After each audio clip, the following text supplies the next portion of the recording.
Hi, second grade. I got a lot of comments from you about how much you like the goats. Almost makes you want to have a goat for a pet, don't you think?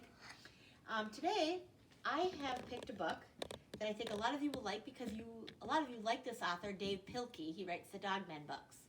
He wrote this book called Dogzilla. Maybe some of you have read it before, maybe some of you have not. Hopefully you'll enjoy it, but it's by Dave Pilkey. And so you open it up, and as you open it up, he has it almost like if it was a movie. So he has starring, and these are his pets that he has at home. He has Flash as the Big Cheese, Rabies as Professor Scarlet O'Hare, a special appearance by Dwayne as the soldier guy, and Leah as the monster. All right, and he gave it a rating, EG. This book has been rated extremely goofy. Some material may be too goofy for grown-ups. All right, let's read the book. It was summertime in the city of Mouseopolis, and mice from all corners of the community had come together to compete in the first annual barbecue cook-off. As the cook-off got underway, smoke from the hot grills lifted the irresistible scent of barbecue sauce over the rooftops of the city. A gentle wind carried the mouth-watering smell into the distance, right over the top of an ancient crater. Before long, a strange and mysterious sound was heard. Sniff, sniff, sniff, sniff, sniff, sniff, sniff. All at once, a volcano began to tremble. And suddenly, up from the very depths of the earth, came the most terrifying creature ever known to mousekind, the dreadful Dogzilla. Immediately, soldiers were sent out to stop the mighty beast. The heroic troops were led by their brave commanding officer, the Big Cheese. "All right, you old fleabag," squeaked the Big Cheese. "Get those paws in the air. You're coming with us."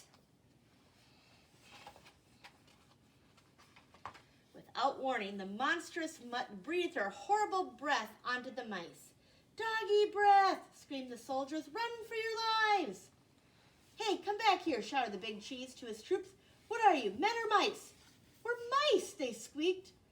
Said the Big Cheese. "You're right. Wait for me." The colossal canine followed the soldiers back to Mouseopolis, licking up all of the food in her path. Afterward, Dogzilla wandered through the city streets, doing those things that come naturally to dogs. Dogzilla chased cars right off the freeway. Dogzilla chewed furniture, and the furniture store as well. And Dogzilla dug up bones at the Museum of Natural History.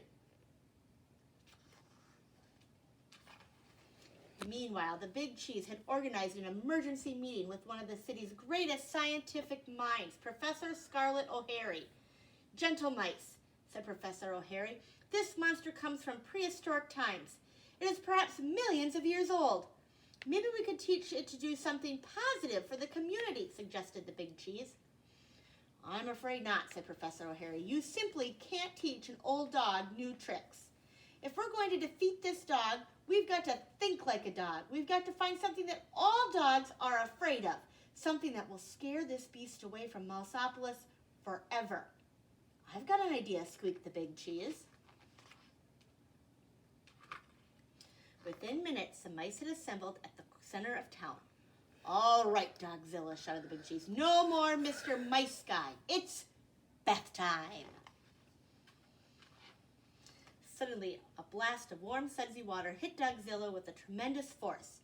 The panicking pooch let out a burst of hot, fiery breath, and the chase was on. The Big Cheese tried to catch up to the hot dog with all the relish he could muster. And this helicopter is carrying shampoo, and this helicopter is carrying conditioner. Dogzilla hightailed it out of town and back into the mouth of the ancient volcano. "Well, I'll be doggone," squeaked the Big Cheese. "It worked." With the horrifying memory of the bubble bath etched in her mind forever, Dogzilla never again returned to Mouseopolis. Within a year, Mouseopolis had rebuilt itself, just in time for the second annual barbecue cook-off. The mice of Mouseopolis fired up their grills, confident that they would never see or hear from Dogzilla again. However, there was one thing they hadn't counted on. Puppies. That's the end of our book, Dogzilla by Dave Pilkey. I hope you enjoyed it.